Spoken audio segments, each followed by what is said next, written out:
Bueno, continuamos dialogando con Casif justamente en temas que para el proyecto de investigación sobre democracias desafiadas nos es muy importante, para la columna de filosofía y política que hacemos para De Fogón en Fogón en Radiográfica de Buenos Aires, donde los uruguayos en el exterior escuchan estos diálogos. De lo que hablamos anterior vamos a ir como desagregando, digamos, ¿no? Bueno. Y quizás vale mucho la pena que nos puedas relatar las razones de por qué tú aceptás ir preso, ¿no? Por no ser parte de la ocupación israelí. ¿Por qué razón tú consideras que esto está atado a esa visión, como decías, racista, fascista, esa visión que termina siendo la eliminación del otro, ¿no? Y ahí podemos luego, cuando hablemos de los pensadores judíos, la otredad, digamos, ¿no? Y cómo entra. Pero me interesa mucho que tú nos puedas contar tus razones, tus compromisos que te llevaron a esto. Mira, fui al ejército cuando tenía más o menos 18, como la mayoría de los judíos en Israel, porque bajo de la educación, del sistema de educación, yo no pensé mucho con criticismos. Lamentablemente, claro. Si tenía que ir hoy al ejército, seguramente que no. Pero fui y estuve en el ejército como una paracaidista. ¿Sí? Paracaidista, sí, sí. Y casi 3 años y más estuve en el ejército. Después, como sabes, en Israel hay también hasta más o menos 40 años y hay muchos que más. Hay como una reserva, ¿sabes?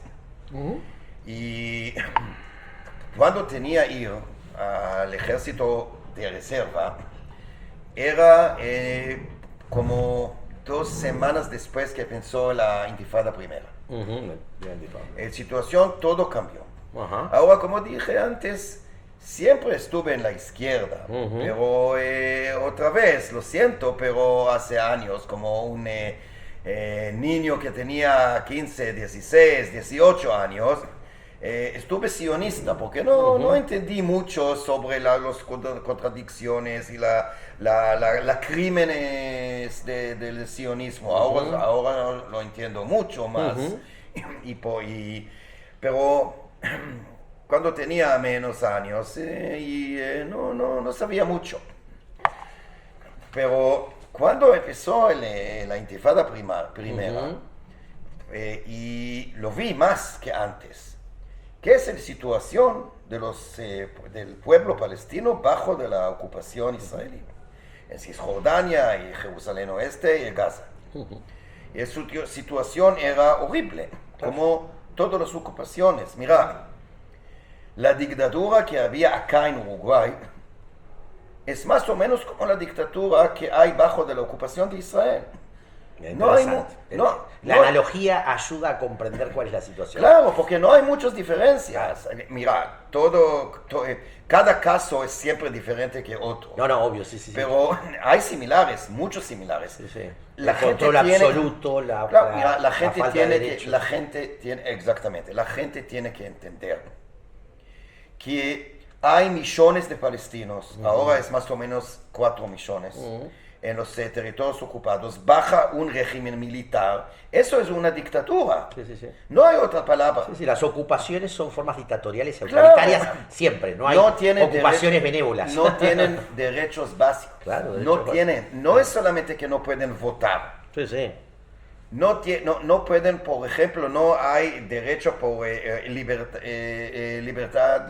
para hablar. Para hablar es libertad de expresión. Y no hay para mover. No, para movilidad y para... Claro, sí. Yo estando en Jerusalén recuerdo de que... manifestaciones son prohibidas. Sí. Eso es una dictadura. Ahora, yo entendí eso, pero no tanto. Antes la intifada. La intifada cambió mucho. Cambió en la sociedad de Israel. Cambió en la sociedad palestina, pero cambió a mí personalmente. Yo cambié también. Sí, provocó un quiebre conceptual y práctico. Exactamente. Por eso estuve el primero en la cárcel, en preso militar, durante de la intifada primera. Que estamos hablando de los 80, ¿no? Más o menos.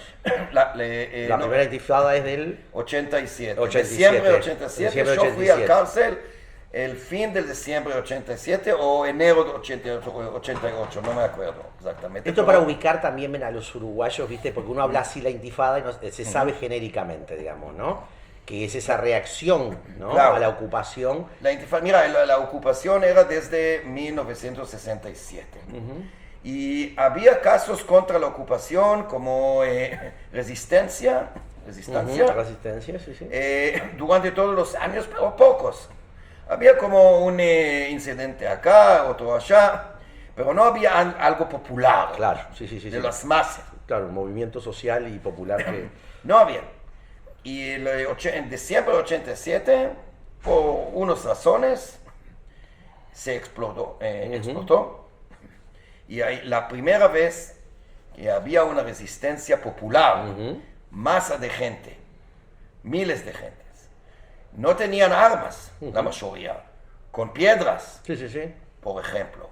Sí, sí, sí. Y Fue realmente una reacción, la acción concreta sin ninguna arma. mira, es natural y otra vez es muy importante para mí explicar una cosa que lamentablemente mucha gente no quiere a pensar sobre las cosas como eso. No hay un ejemplo en la historia, claríficamente en la historia moderna, que hay un grupo de personas bajo de un sistema opresor, que no finalmente va a resistir. A resistir, sí, sí. A veces es muchos años. Sí, sí. Por ejemplo, Francia lo ocupó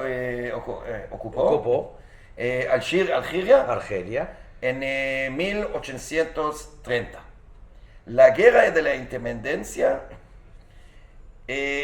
solamente empezó en 1954. Sí. Es casi 130 años.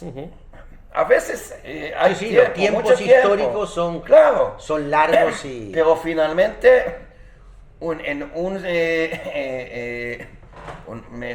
un año u otra, hay resistencia de la gente que bajo una opresión. Pero es interesante. Y no solamente naciones o pueblos, pero mujeres, por ejemplo. La comunidad LGBT. Sí, sí, los movimientos de las obreros, nuevas agendas. obreros. Claro. Siempre. Y por los palestinos, desde la ocupación de 67 hasta la intifada primera, la resistencia popular, la primera resistencia popular de 87, era exactamente más o menos 20 años. Y yo entendí que no puedo ir como parte del militar a oprimir. Hacer parte de una ocupación opresora o que domine. Pero interesante porque, digo, para mirar esta cuestión de la singularidad que decíamos, ¿no? Te dejaste interpelar por la realidad viendo que al otro se lo deshumanizaba, ¿no? O sea, tú no te podías permitir como humano, ¿no? Que otro fuera deshumanizado por la pretensión, ¿no? Del espacio vital, que es el tema que uno diría, ¿no? Está en juego como ideología, ¿no? Mira, y que está muy detrás a veces de estas visiones que legitiman, ¿no? Dijiste una cosa muy, muy crítica y importante. Mira, en 1961 se publicó, para mí, un libro capaz uno de los más importantes libros contra el colonialismo que escribió Albert Memmi. Y Albert Memmi escribió que cuando hay ocupación o opresión de otra forma, los colonos van a hacer como deshumanizar las víctimas. Claro. Porque tienen que explicar cómo hacer cosas tan criminales. Tan criminales, sí, sí. Tan criminales y tan horribles. No pueden decir, mira, hacemos eso porque queremos hacerlo, porque tenemos la fuerza. Siempre me hace recordar a Hannah Arendt cuando habla de Claro, eso, ¿no? Y vamos claro. también a Para mí, Memmi escribió mejor, pero, sobre esta cosa. Claro, pero en otro lugar. mira, hay muchos que escriben. Sartre, Sartre, sí, han nosotros, analizado y han abordado esta perspectiva. Claro, Digamos, ¿no? pero para mí, Memmi es un libro, yo pienso que este libro particularmente es uno Una buena de los síntesis. mejores libros sobre situación de De ocupación. ocupación y el colonialismo. Y mejor que Fanon. A mí prefiero Mejor que Fanon, Memmi mejor que Fanon, pero él escribió esa que de humanizar, Deshumanizar. parten Deshumanizar. deshumanizar. Claro, porque hacer del otro un objeto. O sea, deja de ser sujeto, porque si deja de ser sujeto puede ser Nadie manipulable. quiere, mira, cuando un colono despierta en la mañana y va a ver el espejo, no quiere ver un diablo. Claro, sí, Y sí. por eso tienen No que... quiere ser víctima, reconocerse como victimario. Quiere reconocerse Es otra parte en este libro. de este libro. Sí. Exactamente. Sí. Pero, como dije, alguien que hace crímenes tan horribles, y los soldados, el ejército de Israel hace cosas horribles y cada día es peor, bajo este gobierno especialmente. Sí, que se ha radicalizado aún más. Yo estando en Jerusalén... Hay pogroms todos los días. Sí, es brutal. Todos los días. Es brutal. Pero como para cerrar esta parte, a mí me interesa mucho esta cuestión porque es muy importante, ¿no? La toma de conciencia del sujeto sin ser idealista. Bueno. Esa toma de conciencia, ¿no? O sea, por eso te citaba, digo, ¿no? Para mí me parece interesantísimo los manuscritos del 44-45 de Marx sobre cómo se construye el humanismo, ¿no? Como relación de un yo-tú. Cuando yo al otro lo transformo en objeto, dejo de ser justamente humano, digamos, ¿no? Y luego Feuerbach cómo lo retoma, digamos, ¿no? Y creo que toda la tradición del pensamiento judío del siglo XX tiene mucho de esta cuestión, y tú decías en el mundo, para mí en el mundo católico, la teología de la liberación también retoma este sentido. Pero esto es de la toma de conciencia, ¿no? Yo digo, soy muy de la corriente de Paulo Freire, ¿no? Y desde dónde, ¿no? Tomamos la conciencia de ser con el otro sujetos humanos. Y lo que vos estás diciendo es que estabas notando que toda esa práctica política opresiva de ocupación construye deshumanización y por tanto debe ser interpelada políticamente. Nos quedamos en esto.